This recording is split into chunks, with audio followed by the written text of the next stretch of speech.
First, the highlights.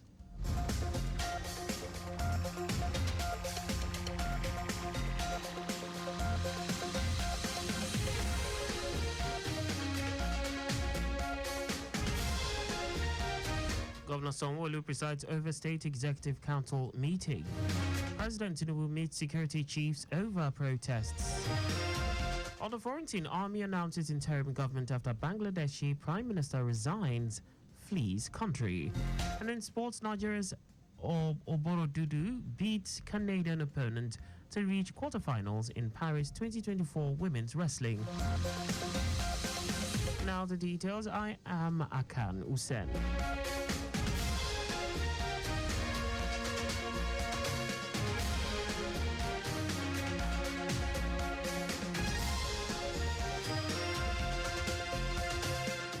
Lagos State Governor Babajide Sanwo-Olu today presided over the State Executive Council meeting at the Lagos House at Alausa with the Deputy Governor and other ESCO members in attendance.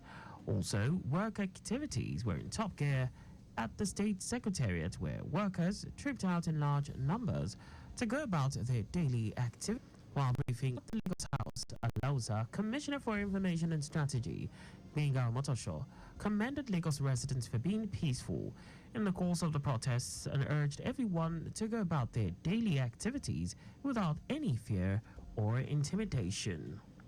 All is well in Lagos, shall continue to be well. All the services we are rendering in the civil service, we will continue to render without any problem. All Lagosians to continue to open their businesses, go about their businesses without any form of fear, of any harassment, or of any intimidation by everybody. Lagosians have chosen to be peaceful, they are choosing to shun anarchy, they are choosing to embrace good governance.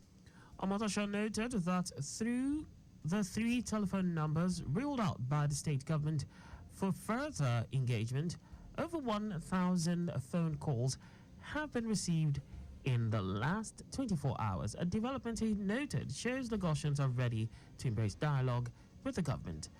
The lines are 0802 522 4347, 0811 965 5788 and 0707 717 8295. The Commissioner for Information and Strategy reiterated the commitment of the Sanwo-Olu administration to improving the overall well-being of residents in line with his Themes Plus developmental agenda.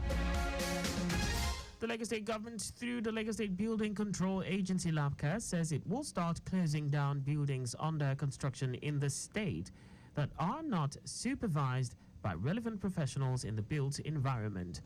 General Manager of the Lagos State Building Control Agency LABCA, Bola Oki, made this known while setting up an ad hoc task force to enforce the directive in his office in Ikeja.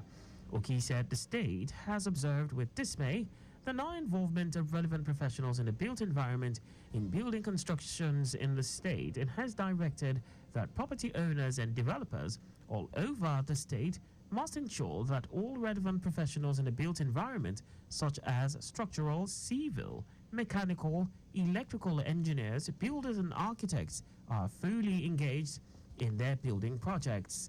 The general manager stated that LABCA will be visiting building sites and any sites that flout this directive to engage building professionals who specialize in the design, construction, maintenance, and management in their construction projects, stressing that such sites will be sealed and possibly removed. Oki stressed the need for Lagosians to comply with building codes and regulations to curb the menace of building collapse in the state and avoid unnecessary loss of lives. To prepare tomorrow's leaders for effective and efficient performance, Lagos State Ministry of Youth and Social Development has organized a capacity building workshop for the 5th Legislative Assembly of the Lagos State Youth Parliament. In her welcome address at the program, the Permanent Secretary, Minister of Youth and Social Development, Toyin Okel-Soyintolu, said the workshop marks the beginning of a journey towards empowering the next generation of youth parliamentarians and leaders who will shape the future of the state and country. Okay, Osoitolu said the Lagos State Youth Parliament was established as a learning structure to create a robust representation of young people, allowing them to lend their voices and express their opinions on issues through a legislative platform. She urged the younger parliamentarians to embrace the opportunities presented by the workshop to acquire knowledge and skills as valuable tools that will help them navigate the complexities of governance, advocacy, and leadership in engaging with experienced professionals and thought leaders. The capacity building workshop brought together 40 members representing the 20 local government areas of Lagos State who were inaugurated in February 2024 with a tenure of 2 years.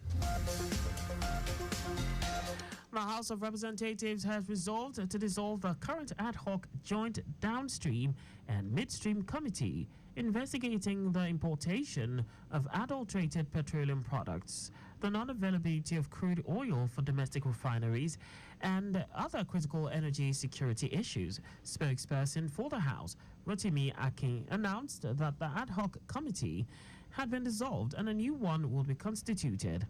At the committee's inauguration, the Deputy Speaker, Benjamin Kalu, speaking on behalf of the Speaker, Tajuddin Abbas, expressed concern over the resurgence of fuel queues at petrol stations, the increasing cost of premium motor spirit, and the unavailability of crude oil feedstock for domestic refineries. Kalu noted that the investigation will also extend to other related issues impacting the sector, emphasizing the need for compliance with global standards in the quality of petroleum products imported into the country. He stressed that the Nigerian Midstream and Downstream Petroleum Regulatory Authority and the Standards Organization of Nigeria must ensure that all petrol imported into the country is rigorously tested in laboratories to meet standard sulfur and octane levels. And now to the rest of the stories. President Bola Tinubu is currently meeting with security chiefs to receive briefing on the ongoing nationwide protests and to act on their recommendations.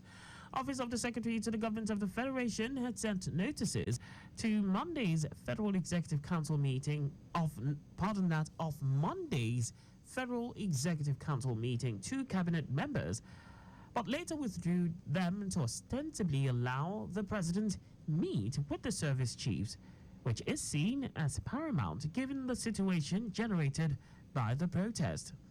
To diffuse the destructive ambience caused by the protest, President Tinubu made a nationwide broadcast in which he called for the cessation of further protests and the need for dialogue to prevent further loss of lives and property. Tinubu said his administration is ready to listen to and address the protesters' concerns, affirming that he has heard their calls loud and clear. But protesters continued their demonstrations in some major cities. This therefore calls for an emergency security meeting to bring out the needed solution to the problem. The Economic and Financial Crimes Commission, EFCC, has pledged to closely monitor local government activities to ensure good governance, accountability, and transparency. This follows the recent Supreme Court judgment granting financial autonomy to local government. EFCC Chairman Ola Olukoyede made this known in Abuja at a national dialogue organized by Agora Policy with the theme Enthroning Accountability in Local Government in Nigeria. Olukoyede, who was represented by Friday Bello, said good governance encompasses three essential elements: accountability, transparency, and citizens' participation. And for these elements to be effective, there is need for dedicated and development-minded individuals to manage local government administrations.